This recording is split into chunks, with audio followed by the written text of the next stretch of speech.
Je suis encore là. Ange Prisca Denzo. Pour comprendre cette vidéo, il faut aller écouter la première. D'accord? Où j'étais habillée pareil. Je vous expliquais dans la première vidéo l'histoire de cette animatrice, la télé, qui est très connue en Côte d'Ivoire. D'accord? Voilà. Elle est venue sur les réseaux et elle a essayé de faire, elle s'appelle Esther Eouya, une jolie femme, l'une des rares animatrices télé en Côte d'Ivoire qui a gardé encore la teinte de sa peau. Donc, on a prie Dieu que ça reste longtemps comme ça. Donc, à un moment donné, dans le texte qu'elle a écrit, elle parle aux jeunes filles. Elle s'est adressée aux jeunes filles, je pense qu'à la jeune génération. J'aurais été tentée de conseiller les jeunes filles à faire attention à ce qu'elles font, car le passé rattrape. Mais quel passé, dans mon cas? En quoi celles qui ont un peu reluisant devraient être subies? Bon, en fait, son conjoint l'a harcelée parce que, soi-disant, elle a eu un passé bizarre, je ne sais pas. Je n'ai pas lu, hein. J'ai pas lu parce que... Donc, la vidéo qui est passée, j'ai parlé de la chanteuse Oshimi Yashiwa, la chanteuse nigériane que son mari a tuée là. Généralement, la femme africaine, quand elle rencontre un homme et qu'au début de la relation, tout semble bien, parce que cette dame-là, elle a rencontré un homme et puis, je pense que ce poste-là, vous l'avez vu plusieurs fois. Et puis, au début de la relation, tout était bien. Et quelques mois après, elle apprend que cet homme-là qui lui a dit que lui n'était seul, il a eu un bébé de 5 mois avec sa précédente épouse. Ça lui a fait un coup dur. Et dans cette foulée-là, pour la calmer, il lui a proposé qu'il fasse la dot, qui est le mariage traditionnel en Afrique. Donc, elle a pensé qu'avec la dot, c'était fini. Non, c'est pas fini. Dot là, c'est quoi? Dot, c'est bruit. Dot que vous faites là, c'est m'as-tu vu? Ça n'a aucun fondement légal. C'est rien même. Dot même, c'est rien. Vous finissez de faire bruit, dépenser beaucoup d'argent. Et puis, au final, c'est la même situation. Un homme qui dit, alors en fait, dot, ça ne veut pas dire qu'il est très amoureux de toi. Dans la vidéo qui est passée, j'ai demandé à cette femme-là. J'ai dit, mais l'erreur qu'elle a faite, c'est de rester. Je vais vous parler. Vous savez, la plupart des foyers africains sont basés sur le mensonge. Si. Et je vais vous dire une chose. Tu ne peux rien construire de durable sur la base du mensonge. Des fois, je suis là comme ça, puis je vous dis, moi, je ne mens pas. Hein, c'est avant, je mentais. Et puis, des fois, les gens rient. Mais je ne dis pas ça pour faire rire. Je suis très sérieuse. Effectivement, c'est avant, je mentais. Parce que vous savez le mensonge. Parce que les Africains aiment tellement mentir. Les Africains mentent tout le temps. Donc, pour l'Africain, le mensonge, c'est rien. Mais le mensonge, c'est pas rien. La Bible dit, Satan est le père du mensonge. Donc, quand tu commences une relation sur la base du mensonge, ça veut dire que ta relation là, le papa, c'est Satan. Non, mais je suis en train de vous parler des choses sérieuses. Ne riez pas ici, hein? C'est très sérieux. Ne pensez pas que tout... Seigneur. Écoutez-moi, mes soeurs, mes soeurs. Tu rencontres un homme. Il te dit, j'ai un enfant. Mais tu rencontres une femme, elle te dit, elle a un enfant. Et puis, 2 ans après votre relation, toi, monsieur, tu apprends qu'elle a 2 grands enfants qu'elle ne t'a pas déclarés. Ça ne peut pas passer comme ça. C'est dangereux. Si elle t'a menti sur ça, la question c'est jusqu'où elle peut aller. Parce que le mensonge, c'est graduel, ça ne s'arrête pas. Il n'y a pas petit mensonge. Hein. Dans le monde spirituel, il n'y a pas petit mensonge. Hein. Tu ne peux pas baser ta relation, ta vie de couple sur du mensonge. Un homme te dit, je ne suis plus avec mon ex-compagne. Vous vous mettez ensemble. Tu n'as pas fait tes recherches. Tu n'as rien fait. Vous vous êtes mis ensemble. Et puis, tu apprends qu'il a eu un enfant avec cette dame-là. Ça veut dire qu'ils n'ont pas arrêté de se voir. Mais dans la mentalité africaine, l'homme qui te trompe, ce n'est pas grave. C'est pas ça. C'est ça que vos coachs là vous disent, non? Que c'est là, elle se croit au royaume des business. Si elle pense qu'il y a des hommes fidèles, si vous l'écoutez là, vous allez rester célibataire comme elle. C'est pas ce que vos coachs là vous disent. Hein? Que non, il n'y a pas d'hommes fidèles. Donc, les Africaines, les femmes africaines ont fini par accepter ça. Qu'il n'y a pas d'hommes fidèles. Que quand un homme te trompe, c'est normal. C'est pas ça. Ça fait que vos maris vous trompent et puis vous êtes encore mariés. C'est pas ça. Vous souffrez en silence. Vous seuls, vous gémissez, vous souffrez dans le silence. C'est dans ça que vous faites 20 ans de mariage. C'est dans ça que vous faites 22 ans de mariage. Les femmes qui disent aujourd'hui, j'ai divorcé après 22 ans de mariage, là, le mariage est fini depuis 5 ans de mariage. Les 17 années qui ont suivi, là, c'est elle-même qui a forcé. C'est elle qui a tiré le diable par la queue. Parce qu'elle a voulu prouver à la communauté qu'elle aussi, elle peut rester dans le foyer. Vous avez honte du regard de la société. Vous avez honte de partir. Parce que y a les cousines vont vous juger. Une tante va te juger. Une marâtre, tes amis et connaissances, tes collègues. Je disais que le mensonge, son papa c'est Satan. Vous avez compris? Tu ne peux pas bâtir une relation sur la base du mensonge. Moi, je vous ai dit ici, j'étais enceinte de 4 semaines quand je me suis séparée du père de ma fille. Parce que pour moi, il y a des choses sur lesquelles on ne devait pas négocier. Le mensonge, vous pensez que le mensonge c'est fortuit? C'est mensonge qui appelle mensonge. Les Ivoiriens disent flocon 1 appelle flocon 2. C'est la vérité. Le mensonge appelle mensonge. Donc toi, tu vas vivre dans une relation où on passe ton temps à te mentir. Tu ne sais même pas ce que ton mari fait quand il est dehors. Son téléphone même, tu n'as pas le droit de toucher. Et la plupart des femmes africaines souffrent comme ça en silence. Vous voyez les stars que vous voyez, vos influenceuses que vous voyez qui sont mariées, même vos coachs là, vous pensez qu'elles sont si épanouies que ça? Je vous dis, hein, sur les réseaux là, on vous montre ce qu'on a envie de vous montrer. Les gens sont des vendeurs d'illusions. Et des fois, quand il y a des scandales comme ça, ou même quand ces coachs là même viennent vous dire ce qu'elles vivent, vous êtes choqués. Parce que pour vous, dès que vous voyez une personnalité publique, la personne vit une vie de rêve. Parce que c'est ce que la personne vous a toujours dit. Que moi, mon mari là, il est comme ça. Mon mari, il est bien. Mais vous voulez qu'elle vous dise quoi? Elle vous dit ce qu'elle va vous dire. Et puis, elle aura beaucoup de vues. Elle sera respectée. Sa communauté va la respecter. Sa communauté va l'envier. Faites beaucoup attention à ce que les gens vous renvoient. Moi, je dis les foyers des Africains, c'est la misère. J'ai toujours dit ici, c'est la misère.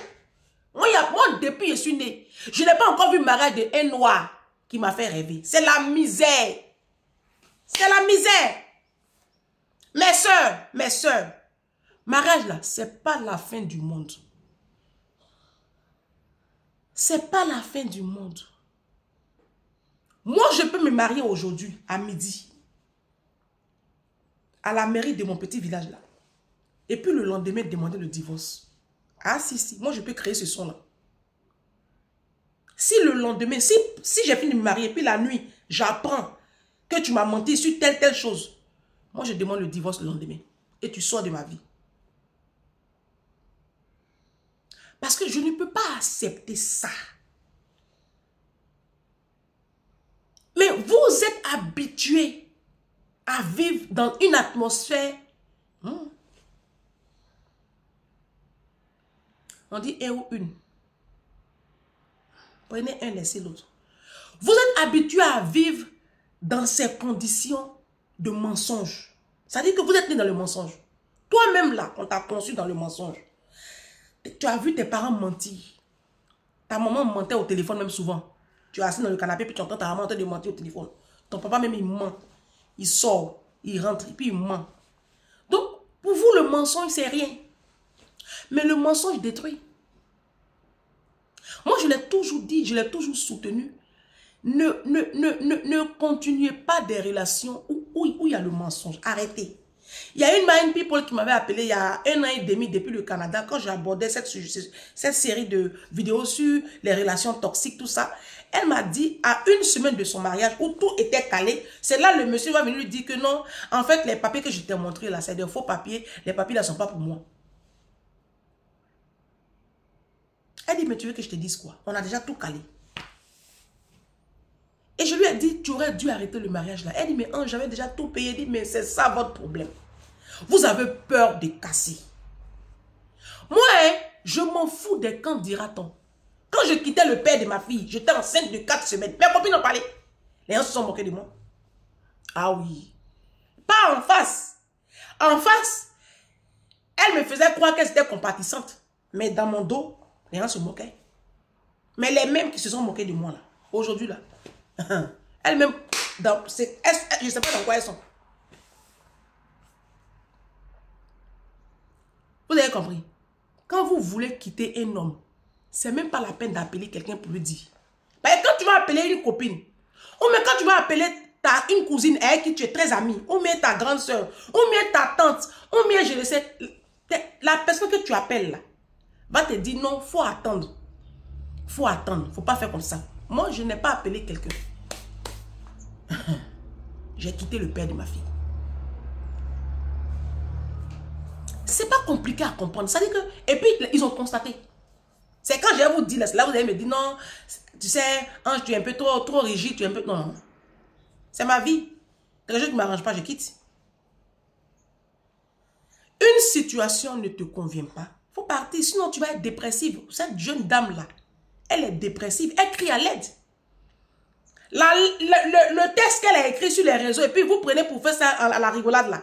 La femme là est en train de pleurer, hein. Elle est en train de crier à l'aide. Parce que vous savez, il y a des relations qui sont très très toxiques. Je suis à l'école où je suis là, il y a une jeune fille, une jeune dame. On a le même âge. Hein. C'est une jeune dame arabe. Mais elle vit une situation. Je sais que... Mais laisse tomber. Elle a été mariée pendant combien d'années avec son frère tunisien, ouais, je ne sais pas quoi là. Ils se sont séparés. Et tout de suite, elle n'a pas cherché à prendre des pauses pour se guérir, pour guérir de cette rupture-là. Parce que, et puis, bon, tout de suite, elle a contracté une autre relation. Mais l'homme avec lequel elle est en ce moment, c'est un homme hautement toxique, un pervers narcissique qui la manipule et qui joue sur sa dépendance affective. Et je suis en train de lui parler de ça parce que elle a perdu du poids. La femme, elle a été une jolie fille. Et quand tu vois ses photos il y a 2 ans, 3 ans, mais elle a pris 10 ans hein? Elle a des rides à 43 ans. J'ai dit, mais est-ce que tu sais que tu es en train de mourir? Là où je vous parle, aujourd'hui, elle a des ulcères. Elle passe son temps à pleurer à l'école. On est en cuisine, elle pleure, elle sort de la cuisine, elle va dans les toilettes. Quand je la vois sortir comme ça, je la suis. Elle sort pleurer. Je dis, mais pourquoi? Pourquoi? Elle dit, je l'aime. Mais comment vous pouvez aimer des hommes qui ne vous aiment pas? Mes amis, comment vous pouvez aimer des hommes qui ne vous aiment pas? Parce que quand un homme t'aime, je dis, il te bâtit. Quand un homme t'aime, même ton passé de prostituée, il ne considère pas. Vous n'avez pas regardé Pretty Woman? Le film Pretty Woman, là, vous n'avez pas regardé ça? Où la jeune fille prostituée, il y a un grand richisme, homme d'affaires, Richard, qui a demandé les services d'une prostituée, puis après il est tombé amoureux de la prostituée. Mais comme c'est une prostituée, et puis elle n'est pas là à l'école, et puis elle n'est pas de son milieu, ça posait un problème. Mais vers la fin du film, là, l'amour qu'il ressent pour la femme là, a gagné. Il a oublié son passé. Il a pris la femme. Il a façonné à lui son image. Donald Trump là, il est tombé amoureuse de Melania Trump. Vous pensez que Melania Trump et puis Donald Trump là, ils sont de la même femme. Ils sont de la même classe sociale. Allez vous renseigner. C'est une pauvre femme ici de l'Europe de l'Est ici. Quand un homme t'aime, il a dit, quand un homme t'aime, il te prend au bas et puis il te positionne à la table des rois.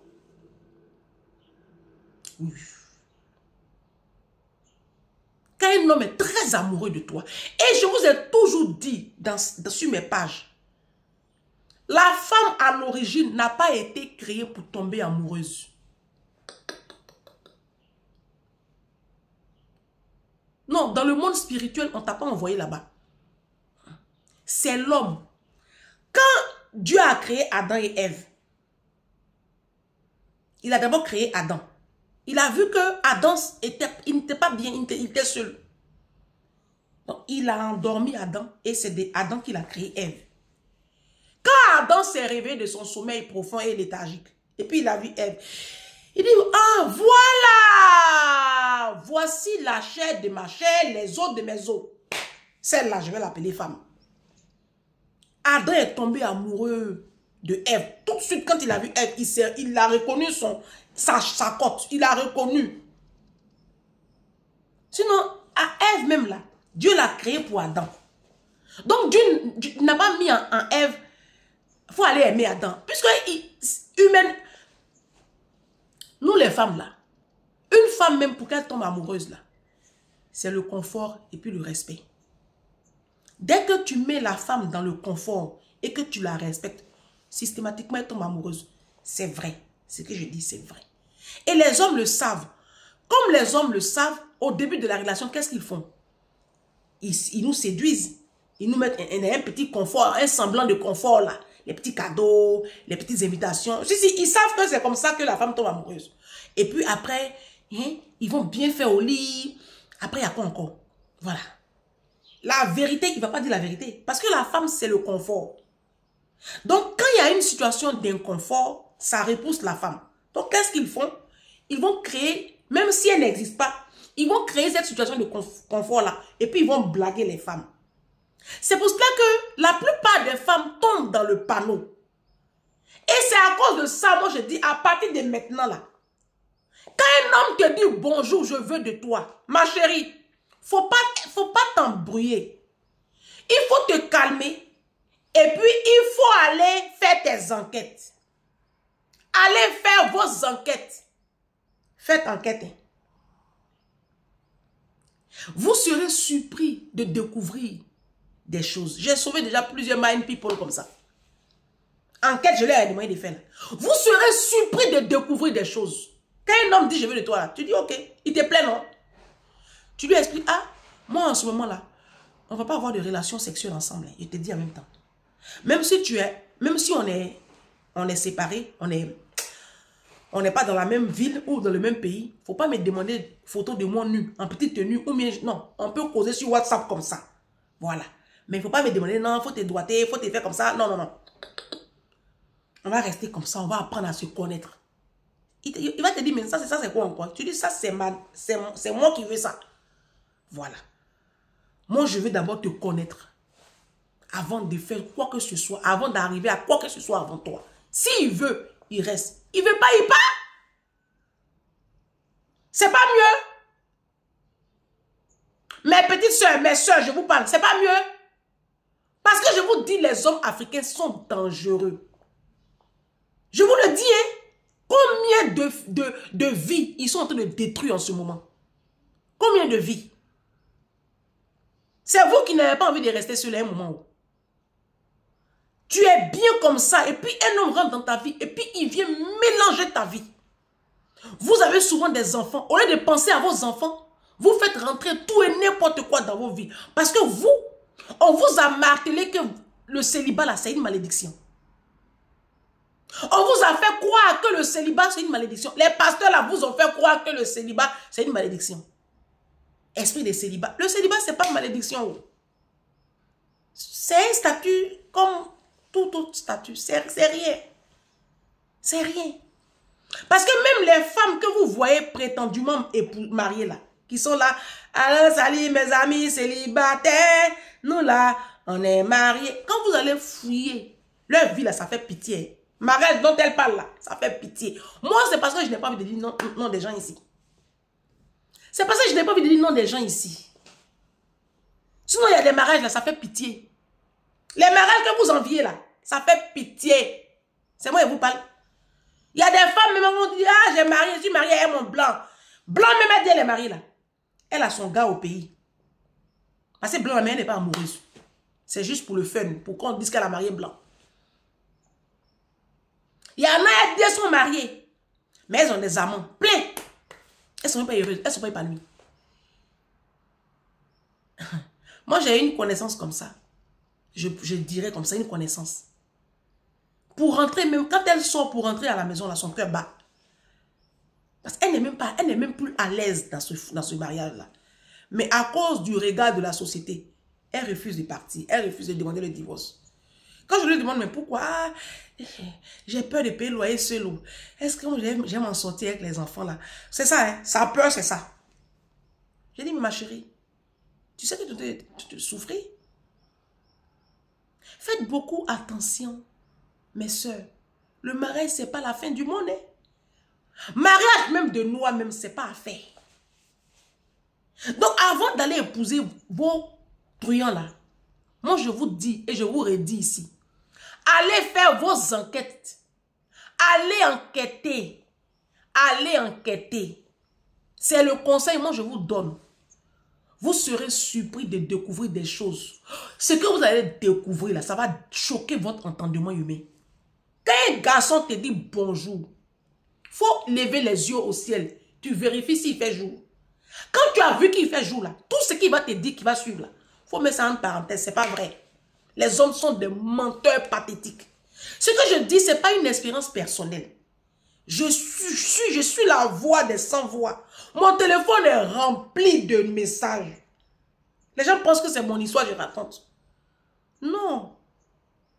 Moi, je pleure avec mes soeurs. Mes soeurs, c'est vous qui êtes fragiles. On ne vous pas l'écouter. Les hommes là, ce qu'ils vont vous dire là, ne prenez pas ça comme si c'est parole d'évangile. Mettez ça en parenthèse, allez faire vos recherches. Avant d'aller vous mettre en bas d'un homme aujourd'hui. Vidéo numéro 2. Je vais à l'école. À demain.